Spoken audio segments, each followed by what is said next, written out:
Dios manda a muchos profetas advirtiéndole del peligro que corrían cuando lo desobedecían y este pueblo no hizo caso.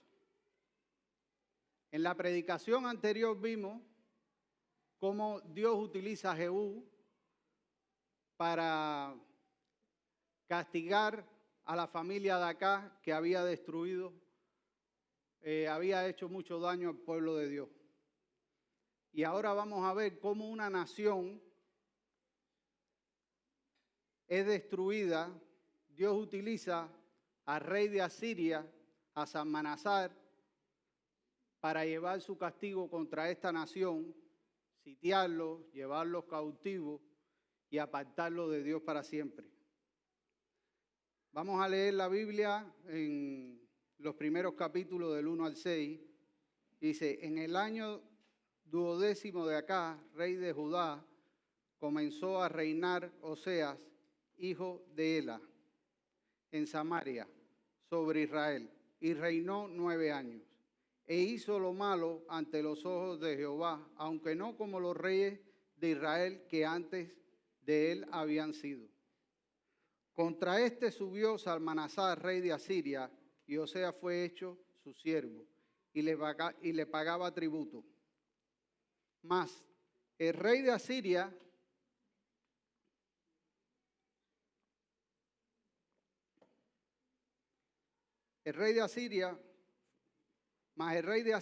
halló que Oseas conspiraba porque había enviado embajadores a Zo, al rey de Egipto, y no había pagado tributo al rey de Asiria, como lo hacía cada año, por lo que el rey de Asiria le detuvo y le prisionó en la casa de la cárcel. Y el rey de Asiria invadió todo el país y subió contra Samaria y la sitió durante 3 años. En el año 9 de Oseas tomó el rey de Asiria a Samaria y llevó a Israel cautivo a Siria y los puso en Alá y en Abor, junto al río de Gozán, en las ciudades de los medos. Vemos en estos versículos que este rey Oseas hizo lo malo igual que todos los reyes de Israel. Lo primero que hace es asesinar a su propio rey. En el capítulo 2 de Reyes, capítulo 15, el versículo 30, podemos leer y dice, Oseas, hijo de Ela, hizo una conspiración contra Pecá, hijo de Remalí, y lo hirió y lo mató y reinó en su lugar. Vemos que mata al rey Pecá, empieza a gobernar pagando tributo al rey de Asiria, pero busca ayuda en Egipto para que Egipto lo ayude a él para poder quitarse el tributo de Asiria, del rey Salmanasar. Y vemos que lo que han buscado alrededor de la historia, lo que han buscado ayuda en Egipto, nunca le ha salido bien. Él, en vez de buscar ayuda en Dios para poder quitarse esa esclavitud, busca ayuda en Egipto. También vemos en el versículo 2, dice, en este versículo vemos que él, dice, e hizo lo malo ante los ojos de Jehová, aunque no como los reyes de Israel. En otras versiones dice, no tanto como los otros reyes. Pero sin embargo, a pesar de que él no fue tan malo, vino el juicio de Dios sobre él. Eso no quiere decir que un simple cambio no va a cambiar la forma de pensar de Dios. Tenemos que tener un cambio radical en nuestras vidas y apartarnos del pecado.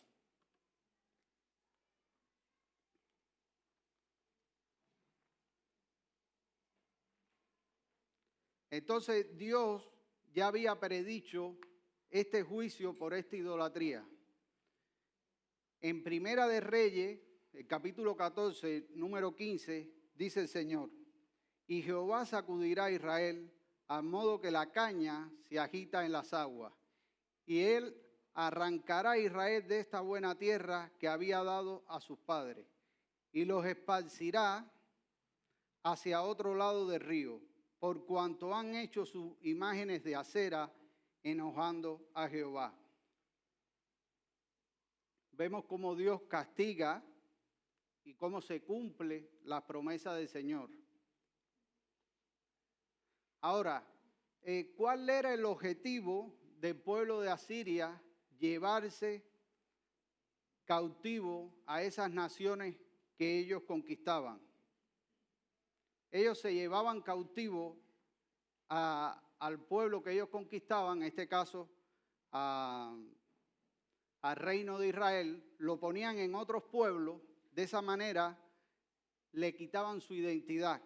Y entonces de otros pueblos ponían en esos pueblos que quitaban a esas personas y le quitaban el sentido de patria. Ellos se unían a los otros pueblos y entonces no iban a levantarse contra el reino que iba a ser conquistado. También vemos en Daniel, después el reino de Judá es invadido por Nabucodonosor y se los lleva a Babilonia, y vemos cómo Daniel, cuando llega a Babilonia, lo primero que hacen es cambiarle el nombre, le cambian la comida, le intentan cambiar la comida. Gracias a Dios él pudo mantenerse comiendo a su manera. Y también vemos cómo lo instruían en las leyes que tenía ese país.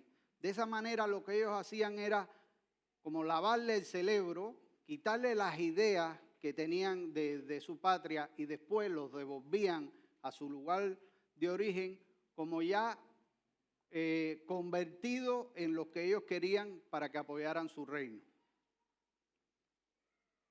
Vamos a leer los versículos del 7 al 12. Dice: esto aconteció porque los hijos de Israel pecaron contra Jehová su Dios, que los sacó de tierra de Egipto, debajo la mano de Faraón, rey de Egipto, y temieron a dioses ajenos, y anduvieron en los estatutos de la gente que Jehová había lanzado de delante de los hijos de Israel, y en los que establecieron los reyes de Israel.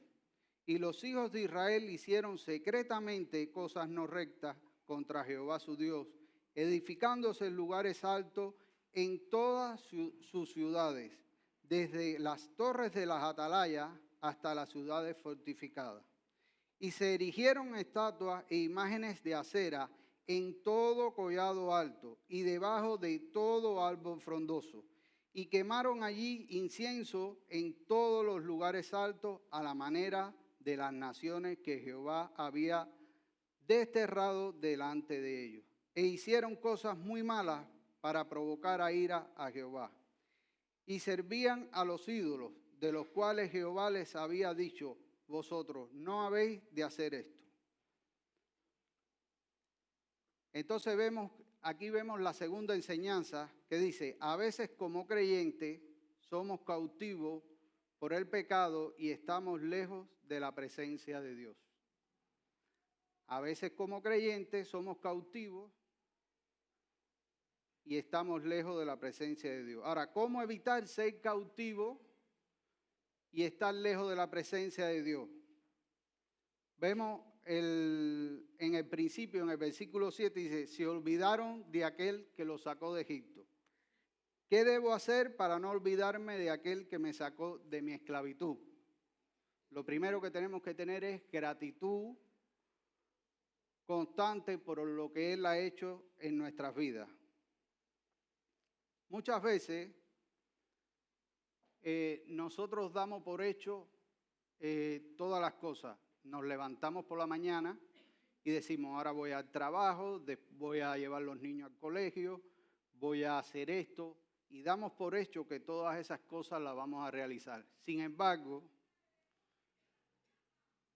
nosotros podemos hacer todas esas cosas gracias a Dios, y debemos de todos los días darle gracias. Señor, gracias por este nuevo día. No ser ingrato, ser agradecido con lo que Dios nos da diariamente. Pero de lo primero que debemos de estar agradecidos es de haberlo conocido, de haber dado a su Hijo por nuestros pecados. Eso nos debe de llenar todos los días, de llenar de gozo, porque no nos merecíamos, pero Él, gracias a su bondad, nos los ha regalado. Entonces vamos a ver el Salmo 103, que ya Jorge habló la semana pasada de este salmo, y realmente deberíamos hacer una oración diaria con él y poderlo tener siempre presente en nuestra mente. Dice, bendice alma mía a Jehová y bendiga todo mi ser su santo nombre. Bendice alma mía a Jehová, y que dice más adelante, dice, y no olvides ninguno de sus beneficios.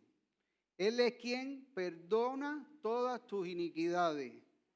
No hay nadie que pueda perdonar tus pecados, solo Dios a través de nuestro Señor Jesucristo. Es el que sana todas tus dolencias, las dolencias del alma, cuando estamos que no podemos tener paz con nada. El Señor en medio de las aflicciones nos da paz y consuelo. Dice, el que rescata del hoyo tu vida, el único que puede guiarnos realmente a una vida para siempre. El que te corona de favores y misericordia, su misericordia no tiene fin. El que sacia de bien tu boca de modo que te rejuvenezca como el águila.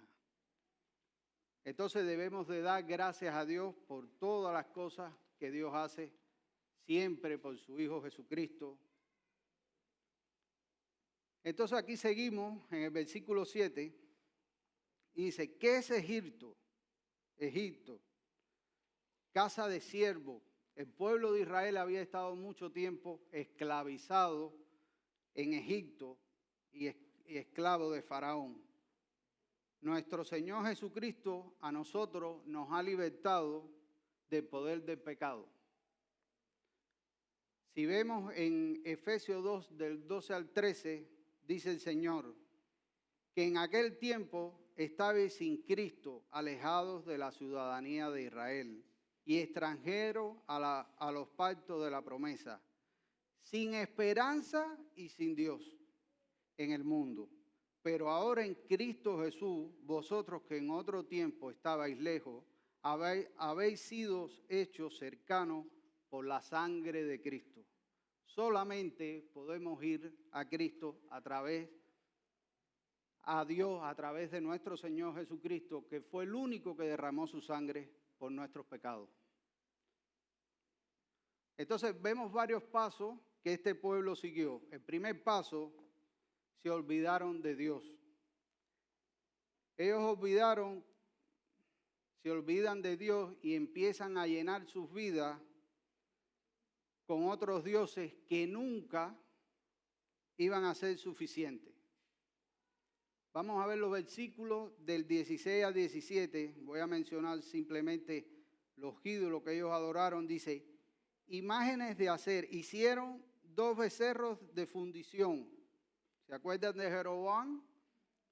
El primer rey fue lo primero que hizo y los desvió del camino. Imágenes de acera. No le bastó con los 2 becerros, sino que se hicieron imágenes de acera y adoraron a todo el ejército del cielo, a la luna, al sol, a los astros. Sirvieron a Baal e hicieron pasar a sus hijos y a sus hijas por fuego. Y se dieron adivinaciones y agüero, brujería y etc. Ahora, ¿cómo empieza esta adoración? Miren en el versículo 9 como dice, empezaron primero en lo secreto y después en todo lugar. Entonces, ellos empiezan donde ellos piensan que nadie los ve, Dios siempre nos ve en todo lugar, pero en lo secreto. Vamos a ver en el versículo 9 al 11 lo que dice de estos lugares. Dice, edificándose lugares altos en todas sus ciudades. Después dice, y se erigieron estatuas e imágenes de acera en todo collado alto y debajo de todo árbol frondoso. En el número 11 dice, y quemaron allí incienso en todos los lugares altos.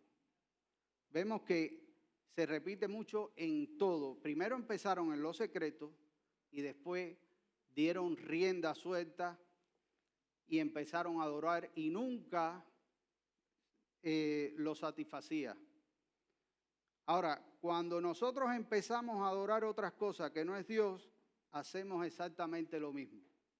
Empezamos a adorar en lo secreto, donde pensamos que nadie nos ve, pero en nuestras conversaciones le damos culto en todo lugar a nuestro pecado.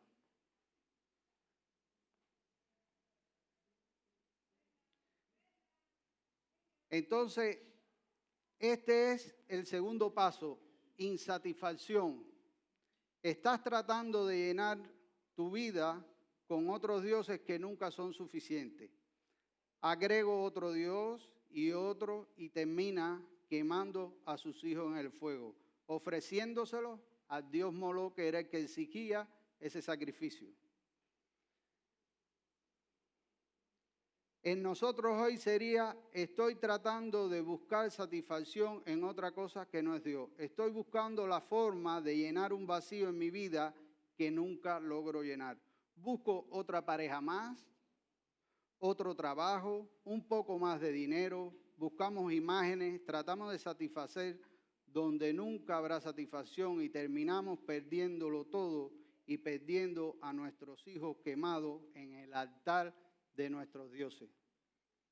Eso no quiere decir que si nosotros adoramos otra cosa que no es Dios, nuestros hijos van a adorar ese mismo Dios que nosotros adoramos y se van a apartar totalmente de Dios verdadero.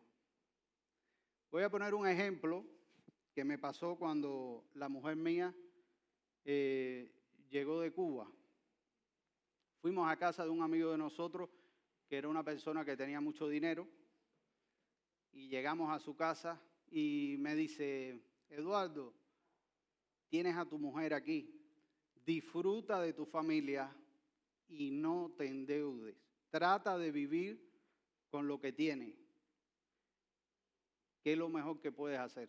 A mí me extrañó aquello cuando fuimos de regreso. Hablé con mi esposa y dije, qué raro que él nos haya dicho eso cuando sabemos que él está haciendo todo lo contrario.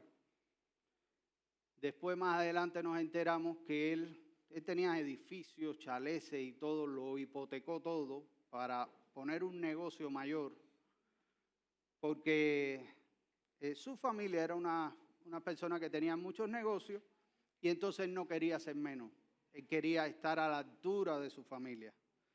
Y al final terminó el banco quitándoselo todo, perdiendo a su familia y con una depresión que casi lo mata. Lo más que me llama la atención de esta historia es que él me estaba dando un principio bíblico sin él saberlo.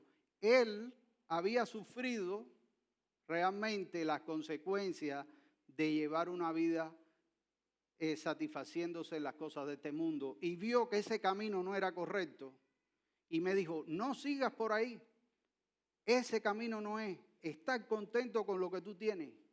Y es impresionante la sabiduría que tiene Dios, cómo las personas se dan cuenta de la verdad de Dios, pero en este caso fue demasiado tarde. Entonces, si lo estamos predicando aquí es para que antes que pasen estas cosas, Dios las escribe para que podamos aprender y no buscar satisfacciones en estas cosas. Más adelante, no quiere decir que no luches por tener tu casa, por tener un coche, sino te puedes permitir este coche, no te compres uno que te pueda arruinar la vida, te puedes permitir lo que uno pueda permitirse. Más adelante vemos que nuestro Señor Jesucristo dice, todo el mundo conoce la samaritana, que Dios va a Samaria y habla con la samaritana, y entonces casi todo el mundo conoce esa historia, y entonces dice Cristo, me es necesario pasar por Samaria, y entonces él llega a la ciudad de Sicar, llega al pozo de agua, ve a una mujer, le pide de beber, y la mujer le saca agua y ella le dice, pero ¿cómo si eres judío me pides, hablas conmigo, me pides de beber? Y el Señor le dice, si conocieras el don de Dios y quién es el que te dice, dame de beber, tú le darías a él, y tú le pedirías a él y él te daría agua viva. La mujer le dice, pero ¿cómo me vas a pedir, que me dices que me vas a dar agua viva si no tienes ni para sacar un poquito de agua aquí? Y el Señor le dice, cualquiera que bebiera de esta agua volverá a tener sed. Pero el que bebiere del agua que yo le daré no tendrá sed jamás, sino que el agua que yo le daré será en él una fuente de agua que salte para vida eterna. El Señor le estaba diciendo, cualquier cosa que bebas te va a dar más sed. Si vives de lo que yo te doy, no tendrás sed jamás. Entonces, esto nos dice, el Señor nos está diciendo aquí que el verdadero gozo solo está en Él y en hacer su voluntad. Ahora, si continúas haciendo tu voluntad, lo que tu carne te dice, lo que tus dioses te piden, no vas a encontrar satisfacción. Solo en Cristo y en hacer su voluntad. Vamos a leer los versículos del 3 al 17 y dice, y Jehová amonestaba a Israel y a Judá por medio de todos los profetas y de todos los videntes, diciendo, volveos de vuestros malos caminos y guardad mis mandamientos y mis ordenanzas, conforme a todas las leyes que yo prescribí a vuestros padres y que os envié por medio de mis siervos los profetas.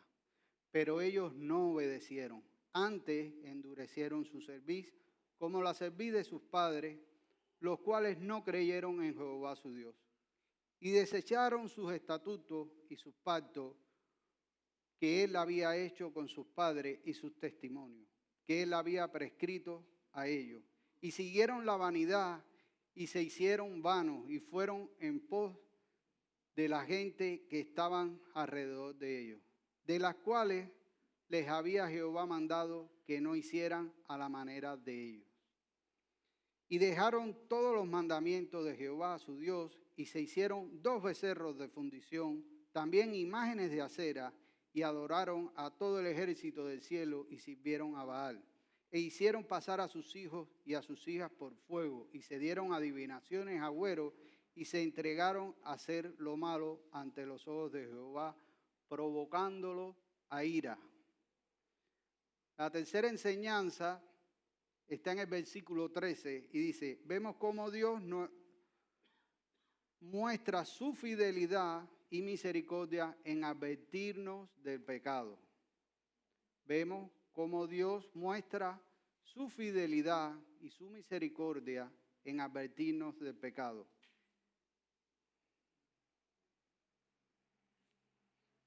Vemos cómo en este versículo Dios le advierte del pecado y ellos totalmente lo rechazan.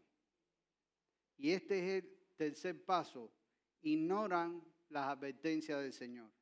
En el versículo 14 dice, no hicieron caso, fueron tercos. En el 15 rechazaron los decretos, sus estatutos, sus pactos. En el 16 dejaron sus mandamientos y el 17 hicieron lo malo delante del Señor.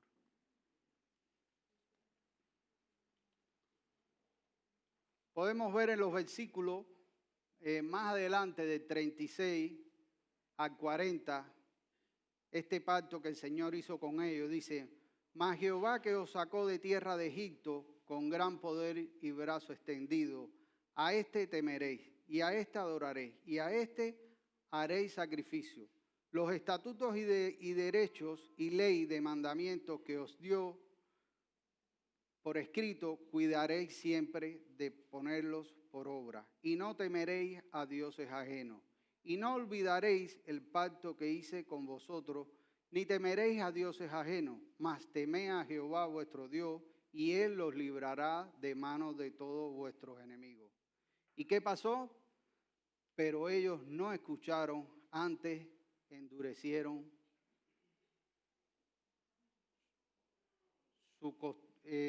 endurecieron su corazón.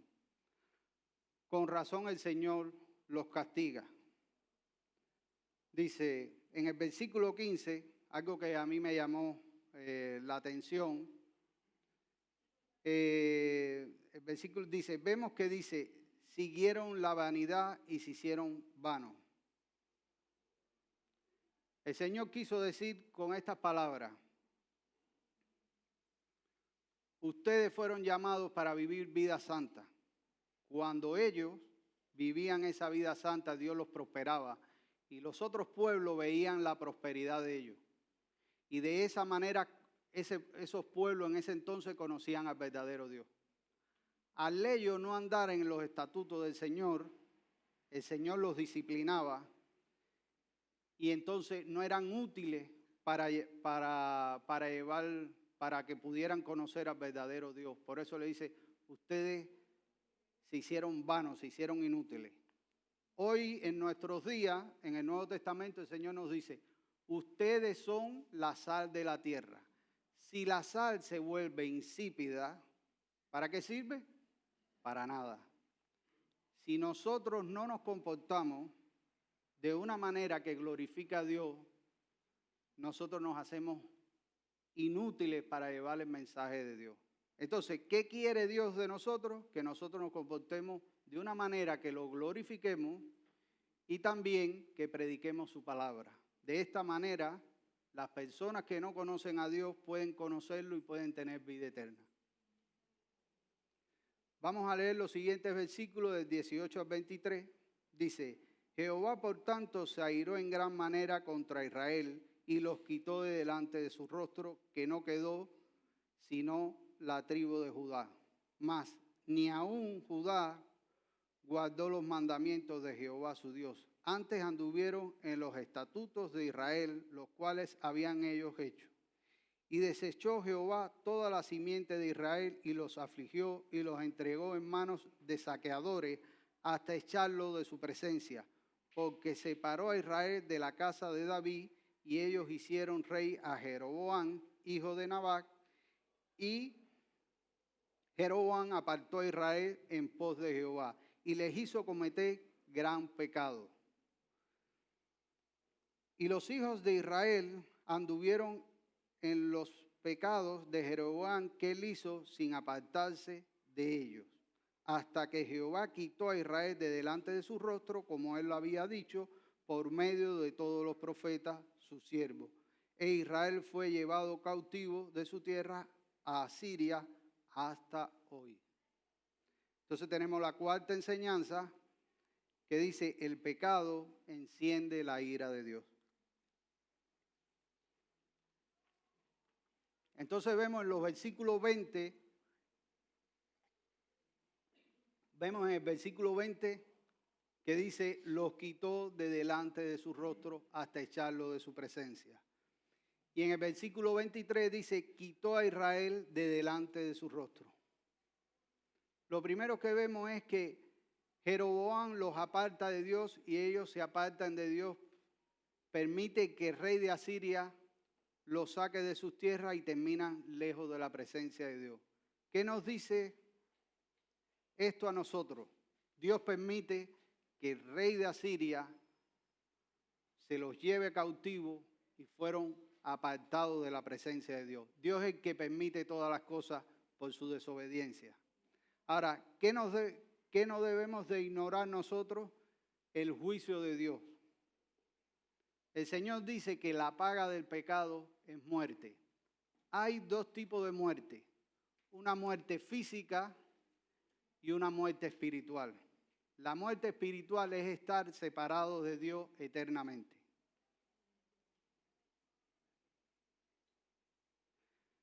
Vemos que Dios trajo juicio sobre ellos y una de las cosas que te dice este mundo que no le vas a tener que dar cuentas a nadie de tus pecados.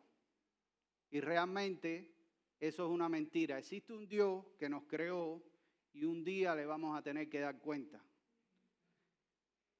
Y hay dos cosas que va a hacer Dios. Dios primero tenemos que saber que Dios es amor y juicio. Dios muestra su misericordia mandando a su Hijo por nuestros pecados, pero también Él va a juzgar el pecado. O lo va a juzgar en su Hijo, que ya dio su vida por nuestros pecados, o lo va a juzgar en la persona que no se ha arrepentido y que no ha aceptado al Señor Jesucristo como su Señor y Salvador. Ahora, ¿qué quiere Dios? ¿Por qué Dios es tan paciente? ¿Por qué Dios es tan misericordioso? Porque Dios quiere que todos procedan al arrepentimiento. Y hoy el Señor está diciendo a los que no han creído en Él, hoy es el día de salvación, hoy es el día que te ofrezco que vengas a mí y te arrepientas de tus pecados. Si van a la primera historia que hice del barco, esa corriente de ese río es la corriente de este mundo. Y los que habitan ese barco son los que no han creído en Dios. Ellos no saben a dónde van. Este mundo se ve tranquilo, no pasa nada. Puede irte muy bien en la vida, pero el final es diferente. Ahora, el que está en la piedra, en la roca, en Cristo, el que está en lo firme, está mirando de lejos y ve el abismo. Y Él te está diciendo a través de los profetas, arrepiéntanse, salgan de ahí, pongan su confianza en Cristo para que puedan tener vida eterna con el Señor. Entonces vamos a ver los pasos que siguió este pueblo que se apartaron de Dios. Primero, se olvidaron de Dios. El segundo paso, adoraron a otros dioses. El tercer paso, ignoraron las advertencias del Señor. La aplicación dice, ¿qué efecto tiene la promesa de Dios para tu vida? ¿Cómo podemos comunicar el mensaje de Dios hoy con efectividad? ¿Hasta cuándo durará la paciencia de Dios con nosotros? En Gálatas 6, del 7 al 8, dice, no se engañen, de Dios nadie se burla. Cada uno cosecha lo que siembra. El que siembra para agradar a su naturaleza pecaminosa, de su misma naturaleza cosechará destrucción. El que siembra para agradar el Espíritu cosechará vida eterna. Amén. Oremos. Padre Santo, gracias por tu palabra. Gracias por tu gran amor y tu gran misericordia. Ayúdanos a amarte, a obedecerte y a seguirte fiel siempre, Padre. En el nombre poderoso de Jesús. Amén.